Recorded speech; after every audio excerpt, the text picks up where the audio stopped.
Okay, so this is a review of CBT, but also the history of modern psychology, so-called. Actually, if we can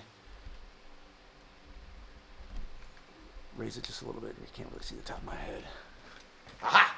So, as we mentioned last session, we are discussing what I call the postmodern or the modern interpretation of human psychology, which is based on a really elegant, but to me common sense view of our psychology, the workings of our mind, as being thoughts, feelings, and behaviors, and the interaction, the interrelation, the correlation, the information. Behaviors are informed, produced, and shaped by our feelings and our thoughts. And you have the swirling mass of thoughts, feelings, and behaviors, which drives our psychology. It hasn't always been viewed that way. Before the late 19th century, psychology, or the workings of the mind, was a very spiritual or theological pursuit. If someone acted normal, they were considered to be normal. And if someone had a thought disorder or an emotional dysregulation or a behavioral disorder, it was viewed oftentimes as driven by spirits or demons. In monotheism, would be sin or possession, and then in other theological formats, it would be spirits are influencing your thoughts, feelings, and behaviors. With the age of enlightenment and the scientific revolution, men and women decided that they were going to research and come to understand the mind and the brain, the human mind and the brain and the workings of it in much more in a much more scientific manner. And this also coincided, of course, with disease, the disease theory of medicine and biology and anatomy and all the rest. So human beings were starting to understand how nature worked and how the human body works, and it became very much of interest to figure out how the mind works. And before the advent of sophisticated technology, it was a difficult pursuit. So if you look at a timeline of modern psychology, it starts right around the 1890s.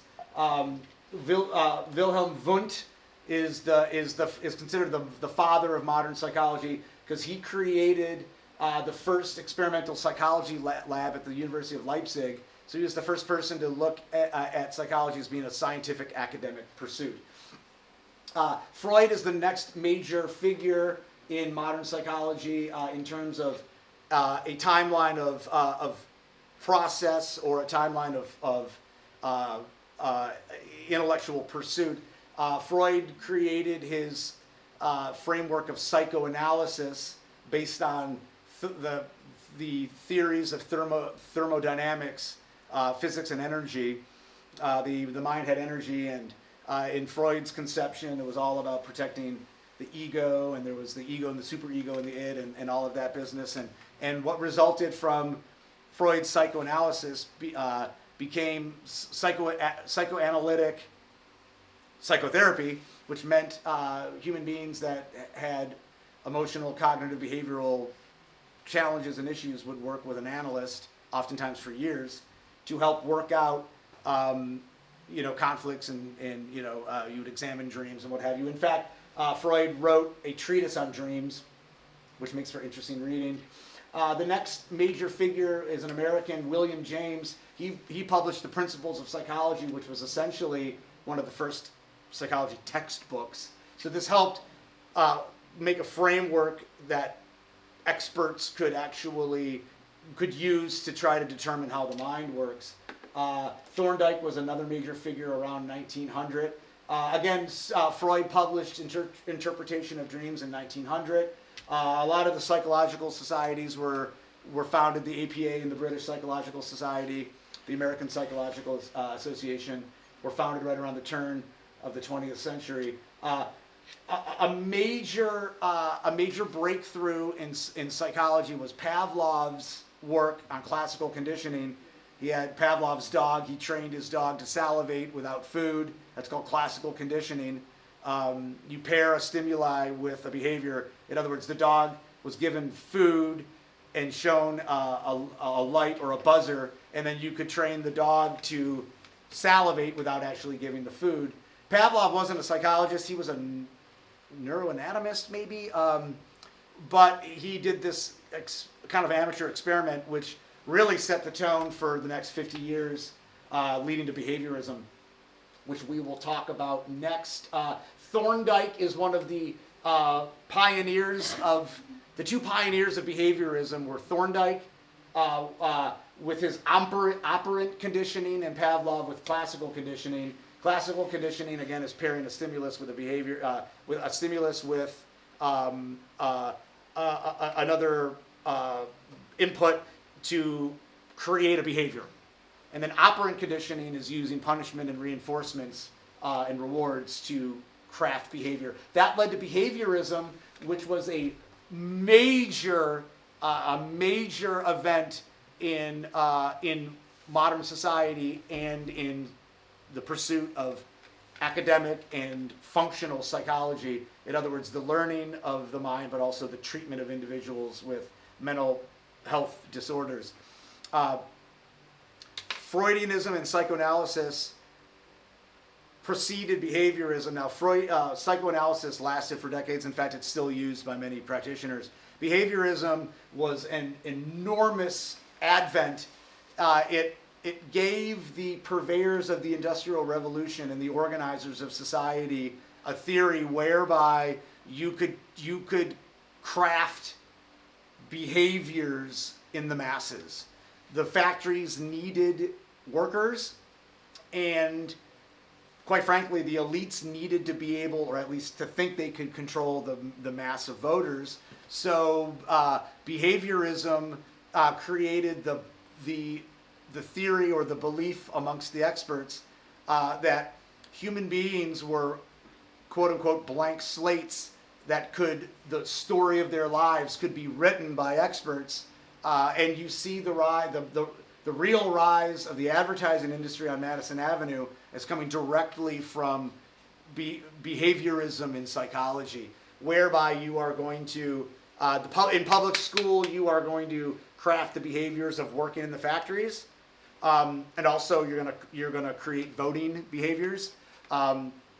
And in advertising, you are going to create consumerism to drive the modern free market economy, which is based on consumerism, which is essentially convincing Americans, human beings, Westerners, to buy a bunch of goods that they may or may not need.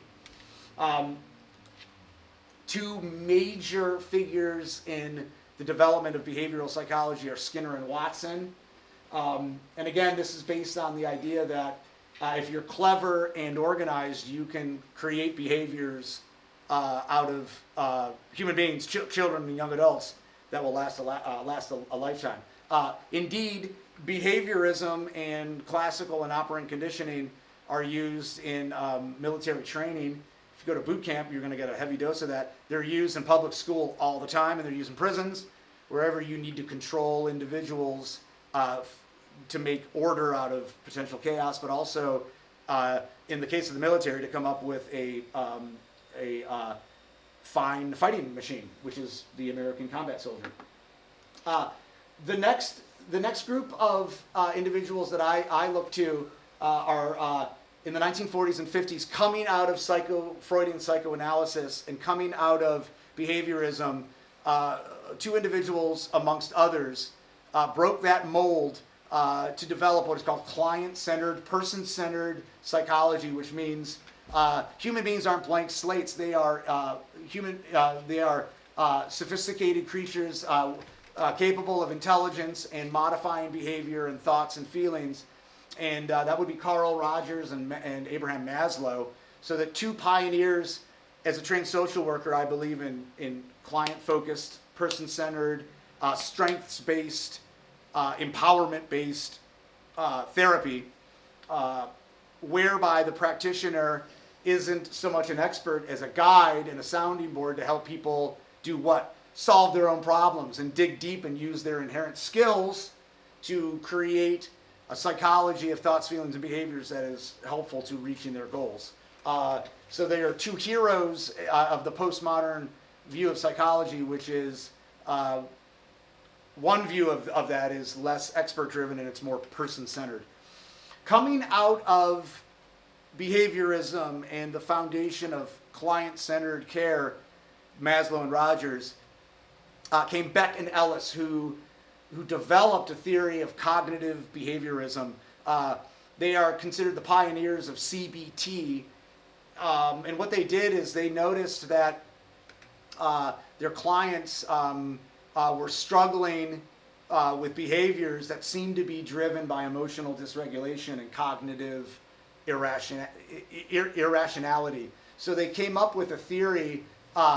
They took cognitive theory, which means human beings have the ability to think straight, and they took behavioral theory, which means that behaviors are part of psychology and are driven by motivation or what have you. And they blended the two to come up with cognitive behavioral theory, which gave birth to CBT, cognitive behavioral therapy, which is an examination of thought processes and how thought processes can influence emotional regulation or dysregulation, and of course behavior. It seemed like a revolutionary idea at the time. I think 60 years later, roughly 60 years later, or maybe 70 years later, it seems pretty obvious that thoughts and feelings drive behavior and that behavior influences thoughts and feelings. But at the time, it was pretty radical, and they became very famous. And now CBT is pretty much by far the most common evidence-based intervention used in psychotherapy, either in group or in individual one-on-one psychotherapy. We will review CBT, and what CBT, cognitive behavioral therapy, based on cognitive behavioral theory, is going to give us is a set of tools that are really useful in helping eliminate or extinguish dangerous behaviors. So when it comes to the dangerous behaviors of drinking and drugging and self-harm, other self-harms, this very simple, elegant theory or conception that our behaviors are driven by feelings and thoughts, and that interaction is very helpful in creating a skill set, accruing the tools that are needed to manage stress, because we're going to talk about how stress impacts the CBT dynamic. And the CBT dynamic is oftentimes viewed as a triangle or a cycle, whereby you have at the tip of the triangle behavior, on one end of the triangle cognition, and the other point of the triangle you have emotion or feeling. Or if it's a circle like this, a cycle, you'll have arrows along the cycle where you've got behavior, cognition, and feeling. And in the middle, you could Google CBT triangle or CBT cycle, and in the middle you'll see core beliefs driving the cognitive, emotional, behavioral dynamic. So what happens is a stimulus, an event happens in your environment, and when it's stress, it produces, in my mind, it produces an emotion first. Some people say that it produces a cognition first, so then the cognition would drive the emotion. In my view, I believe we are largely feelers that think, and it may be very quickly that you think after the feeling. It might be simultaneous. But my belief is that fear drives the emotional dynamics of human beings. And when stress comes in your environment, we're hypervigilant to stress, especially if you're a PTSD trauma person. You have that emotion of fear, which turns into a story or a narrative or a belief. Anxiety and depression can be characterized as that story or that belief system. So the stress causes a feeling or a thought, which interacts with the thought or the feeling, depending on which way you look at it, and then that drives the behavior. So the example of that is if you were to wake up one morning and the first thing that you noticed was a feeling, a sense of dread, that would very likely create or inform or perpetuate a belief system, something like, oh, this is going to be a terrible day. Why even get up? Because it's just going to be a terrible day. I got court today, or I've got to meet with CPS, or I know the drug dealer is going to call in a second. I know I'm going to have a craving to drink. So the feeling of dread or fear turns into a cognitive story of anxiety and maybe depression, and then that informs a behavior that, unless you're very skilled, oftentimes look like staying in bed, or maybe using drugs and alcohol. Or maybe you wake up one morning and the first thing that you experience is a belief system, a thought of, oh my God, I've got court today and I just know it's gonna go badly. So that informs an emotional state of anxiety and depression, which then drives the behavior that very well could be, unless you're very skilled, to turn it around. Again, a behavior of using drugs and alcohol, or maybe arguing with your family, or just staying in bed. So stress leads to feelings and thoughts, or thoughts and feelings, which informs behavior. And that looks like the vicious cycle of stress, feeling, thought, behavior. And then the behavior creates more stress because now you've used again and you've relapsed, and now you're in even bigger trouble, which is stressful, which perpetuates that feeling cognition dynamic, and so on and so forth. And that's called the classic substance abuse, trauma stress response substance abuse vicious cycle. The trick in CBT is to, when stressed, which is for some people all the time, to do something different, to think differently, to think positively, or to somehow manage the feeling, and either feel differently or manage the anxiety and the fear, the story of anxiety and the fear, so that you can do a different behavior. So it is, and then when you manage your stress, you're more likely to be less stressed, of course, and that is going to provide an opportunity to just feel better and think more safely anyway. So the idea is to break that cycle, short circuit that cycle by thinking or feeling something different, managing your feelings, and avoiding the behavior that repeats the cycle. So that's the basic cognitive behavioral theory dynamic of stress and thoughts and feelings and behaviors. I believe it was Ellis that came up with the ABC of CBT, and I can show you this on the screen in a little bit, where an antecedent leads to a behavior, which leads to a consequence. Now remember, the behavior in the middle there is comprised of thoughts and feelings. So what is the antecedent always? Well, it's stress.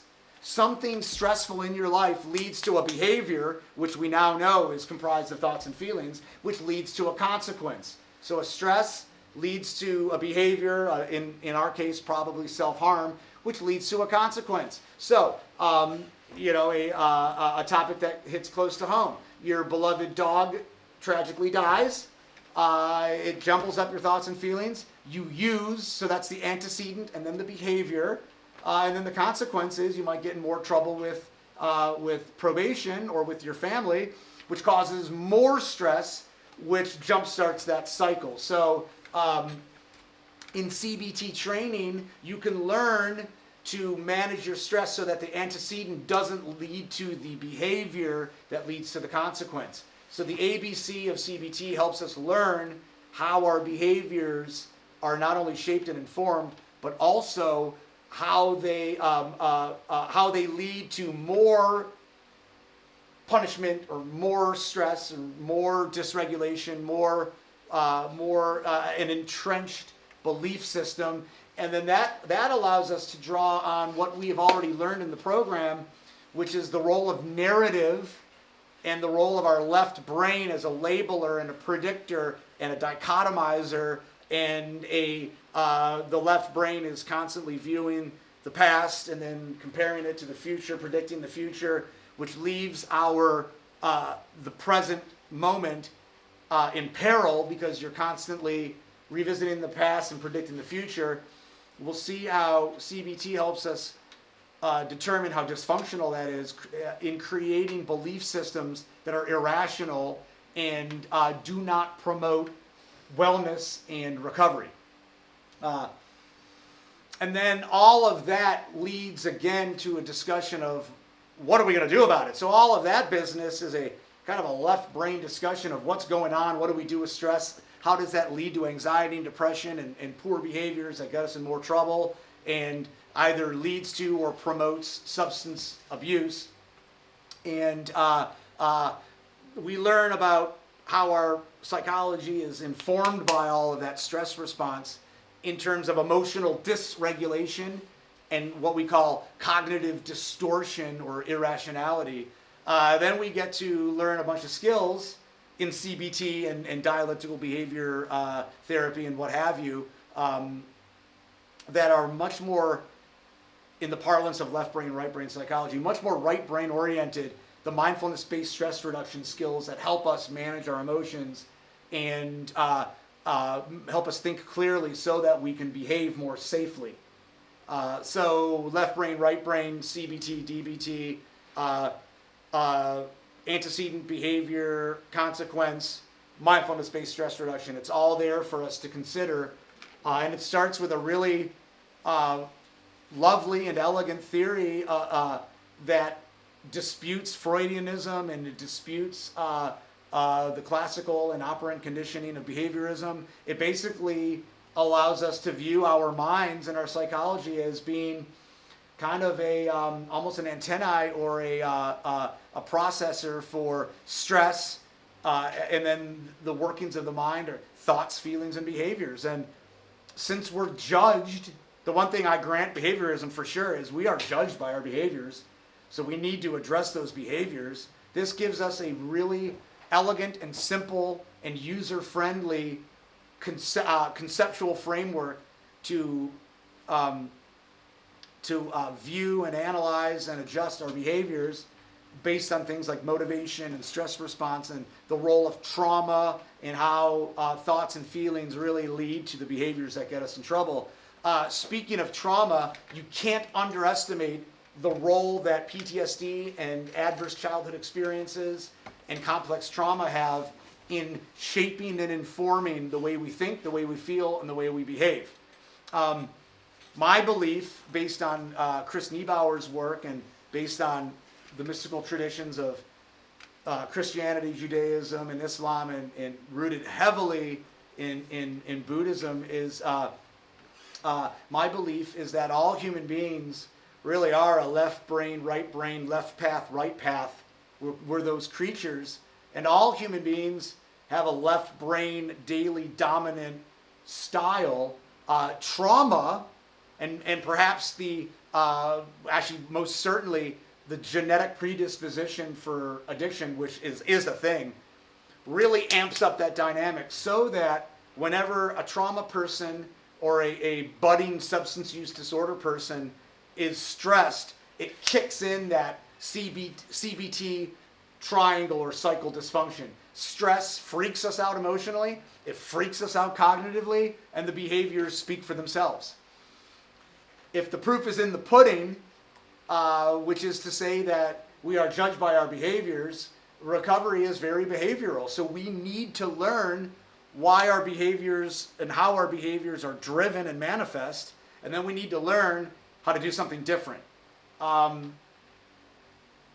glad that we're not judged by our last bad behavior, although some of us still are. Most people aren't. If you come to my group or you're watching this on the internet, you might be in a position where your next inappropriate behavior costs you dearly. So these are high stakes. If you want to learn how to stop using drugs or drinking, or stop violating probation, stop arguing with your family, this is material that needs to be taken seriously because we know how to eliminate those behaviors. It turns out it's a pretty simple theory that the devil's in the details, and that's where it's difficult. And right off the bat, I'll say, to me, the most difficult element is emotional regulation. It's hard to think straight if you're emotionally freaked out. So DBT starts with emotional regulation, and then you build distress tolerance, for example, and then the behaviors are manifest. The proof is in the pudding. So what we will talk about next, staying within the CBT framework, we'll start with the cognitive piece. We'll discuss cognitive distortions and how human beings' thinking gets off track, especially trauma survivors. And then after a while, a belief system that was just barely askew at first, days, weeks, years later, is completely off track to the point where it's basically delusional. So we'll discuss the cognitive piece, and we'll talk about cognitive restructuring, ways to look for evidence of our belief systems, and when the evidence isn't there, we have to come up with something different. And that sets the stage to talk about what I really like talking about, which is the elements of mindfulness-based stress reduction to be found in Marsha Linehan's dialectical behavior therapy, or DBT, which is the go-to for treating personality disorder and, in my opinion, trauma-informed dual diagnostic substance use disorder. Thank you.